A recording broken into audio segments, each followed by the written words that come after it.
I had to cut out a little early. As you can see, I can go on and on. Hi, good to see you. I know this is going to be a dumb question, but where exactly is the Palmetto Cemetery located? Great question, and thank you, because you're an excellent editor, because that should have been said in the beginning. But it's located on Fairfield Road. It used to be Old Winsboro Road. If they say 5051, 5050 Fairfield Road, but it's right next to Alcorn Middle School, if you're familiar with Alcorn Middle School. What's that number again? 5050 or 5105 is another address that'll be listed for it. But it's nestled right there in Northwood Hills, and it's right along the strip where you literally can't pass Alcorn or Northwood Hills.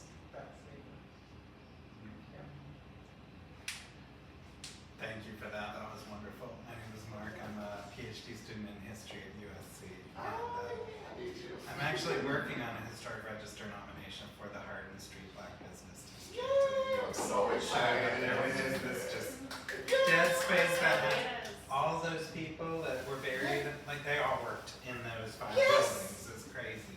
But first of all, I love the concept of staking, and I hope you kind of put that out into the theoretical world, because I think it ties a lot of things together very beautifully. How did you come to this cemetery as something you wanted to It started with, write about and think about? Yeah, I think on a deeper level, of course you've heard a little bit of my personal story. It was really thinking about cats, and just, I had a lot of friends that were foster children who were like relocated, just learning their lineages. I had become more curious about my own lineage. I had felt this huge pull to return to South Carolina after living in DC. Who comes back? You've lived in DC, New York, London. New York City. You know what I'm saying? New York City, and 3 different boroughs there. I loved it. Why would a creative want to return? But I started to feel a little bit guilty being there. I'm like, why am I ashamed? Why am I feeling more shame being here, thriving and enjoying myself than, so I needed to return home, because I know that there needed to be some little Black person that needed to see me be here, thrive, actively care about my community, preserve it, speak positively about it, tell the love stories. There's so much that's out there. So that really always has grounded me. And again, I've been an Afrofuturist, so I'm like, this is a nice site to really kind of do something with, to really explore and look at differently, because so many people have these very, very hard relationships, constrained relationships with cemeteries. And here I am taking my partner on dates to them. So there's something wrong either with me.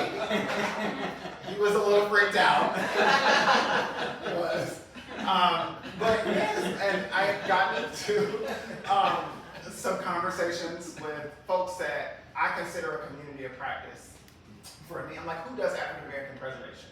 Like, who are Black folks that are doing this? Because you're missing, you get the institutional voice a lot of times with the Bobby Donaldsons and the Clyburns, and I'm sitting on the board of Agosia, and I'm like, oh, this is so institutional. I got all these degrees. How isolating.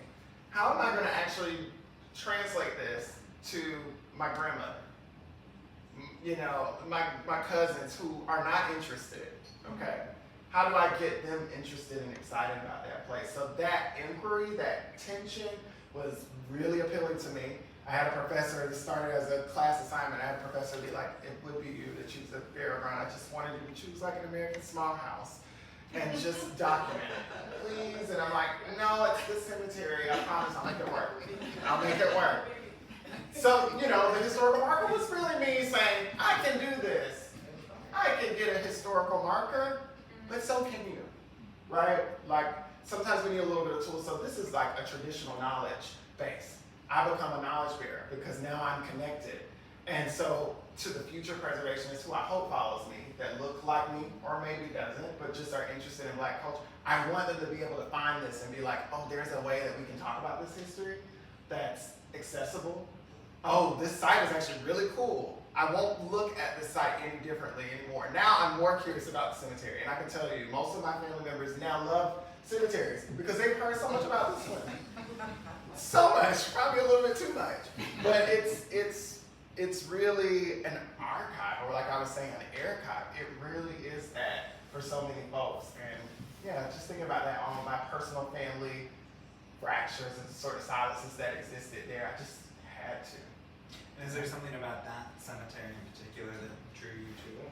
For sure, because I've passed by it so many times, not thinking to ever step foot on it in the past. And I'm like, oh, so I got by that structural thing that made it so that I could never know this place.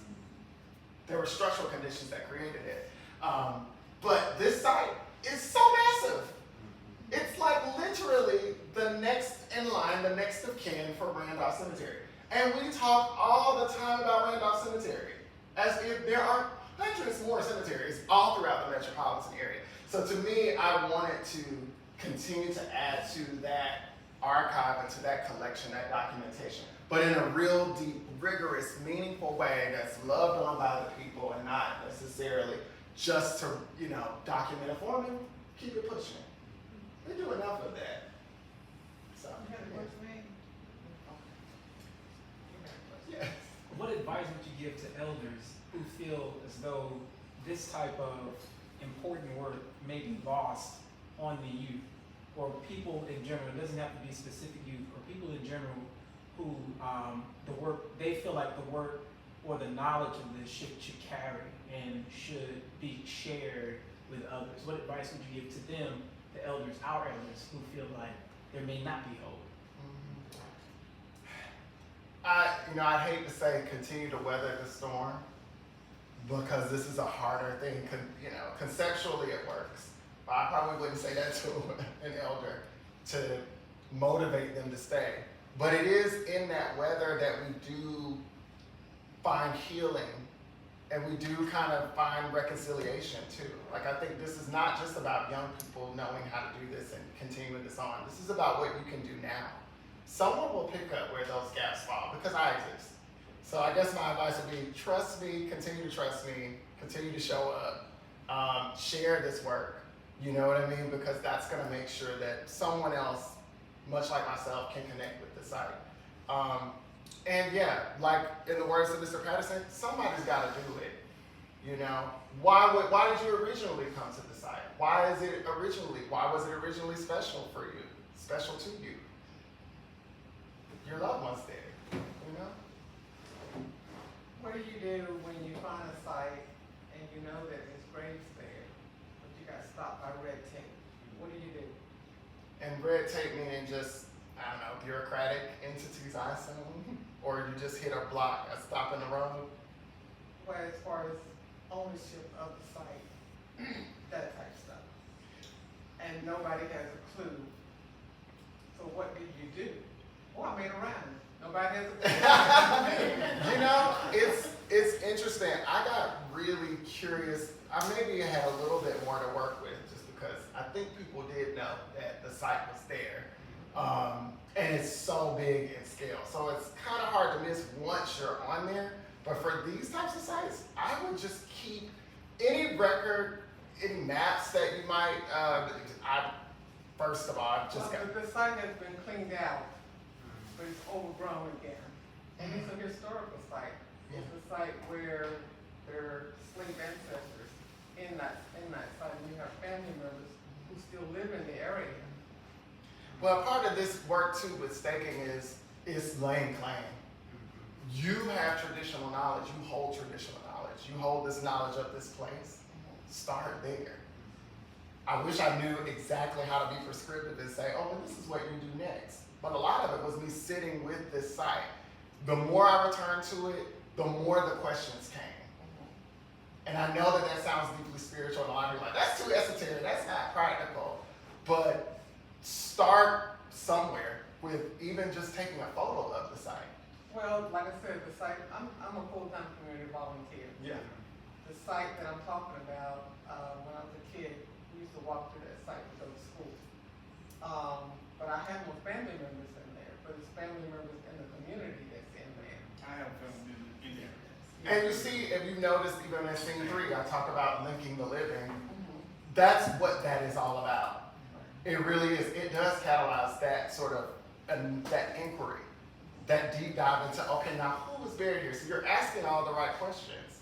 Again, you are dealing with the wake, the weather of the situation, which is that, oh my gosh, there's nothing else here marking these bodies. But I know these are enslaved ancestors. That's what this is And directly you relevant. have family in there that have the headstones and the above ground, various, headstones. We had a meeting yesterday about it. They're gonna have a meeting next week. We're gonna get some more information on it. Very good. Yes, we got something going on. We're Okay. working on it. And I'm also happy to help too. So Oh, awesome. Well, okay. call me for real, Be another seriously. date, right? Yeah, definitely. But I love it. And I'm sorry to have something a little bit more concrete. Yeah. I think we got time for maybe 2 more questions. Somebody's got a question?